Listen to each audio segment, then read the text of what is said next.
Hey guys, Claude Johnson here. Hope you're doing well today. Today I want to share a key idea, and that's playing through a complete 12-bar blues progression. All right, so what I'm talking about is like when you're working on ideas, licks and riffs, you want to play through a complete blues because it's a lot more musical. And like for me, sometimes I would get stuck. I would forget to go to the 4 chord. I would just,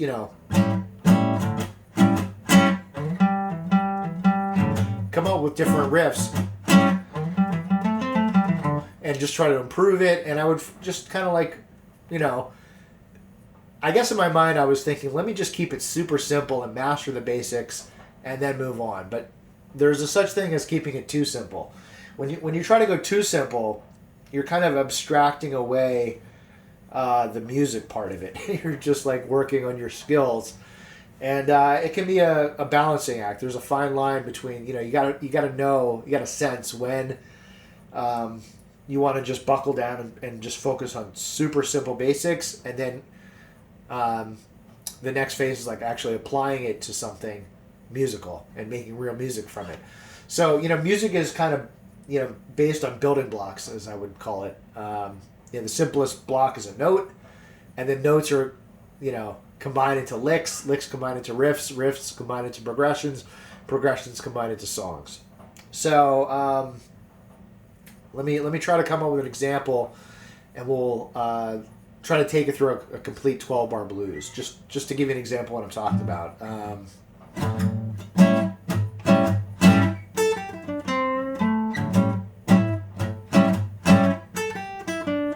All right, so there we go. So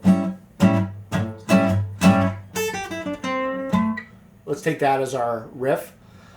And by the way, just this part of it would be like, I would call that a lick. So when I combine it with the groove, it's more of a rhythmic statement. It's like a complete riff.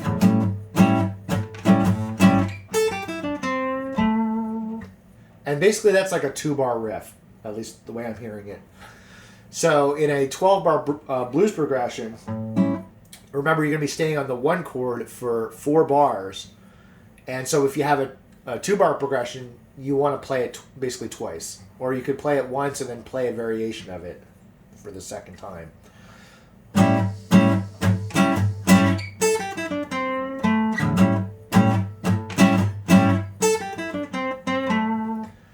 There's just a little variation with it.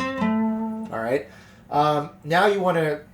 So that's where I would kind of end, and I would just just stay on the 1 chord stupidly, and not take it through the progression. So let me try that same groove now, and then play the 4 chord. So this would be like the first part of the 12-bar blues.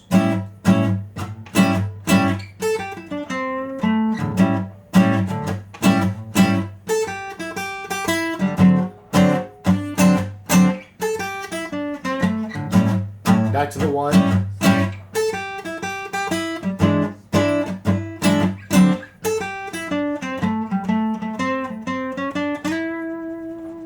All right, so hopefully you got the basic idea.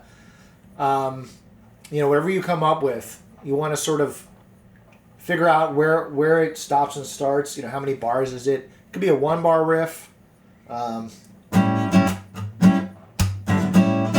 2. I mean, that's just a chord, so, but even something with a lick.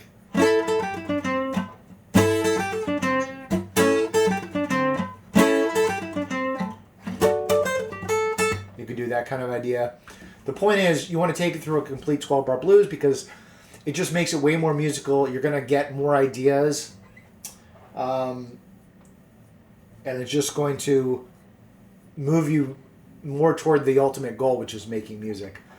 And it's just good. Don't get stuck. Basically, is the point. Don't get stuck just being in like exercise mode, or just coming up with riffs. Play it through the 12 bars. And like what I just showed you is a great formula. Come up with a 2-bar riff, and even like specifically a chord, and then maybe some notes. Doesn't have to be the rhythm I just played. It could be any.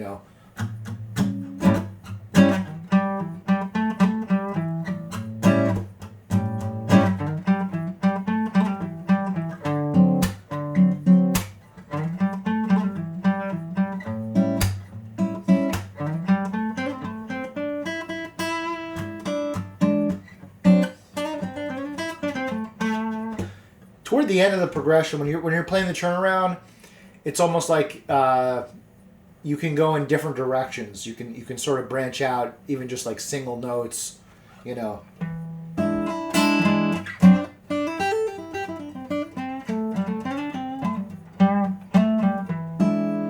As long as you're keeping the groove. But hopefully I made the point. play your riffs, work on them. You can get a lot of different riff ideas and groove ideas from this channel or other channels. But play through the complete progressions and work on your blues songs too. Try to come up with these ideas and work them into some songs as well. All right, so hopefully that's some good advice, and keep working on the craft, and I'll talk to you soon.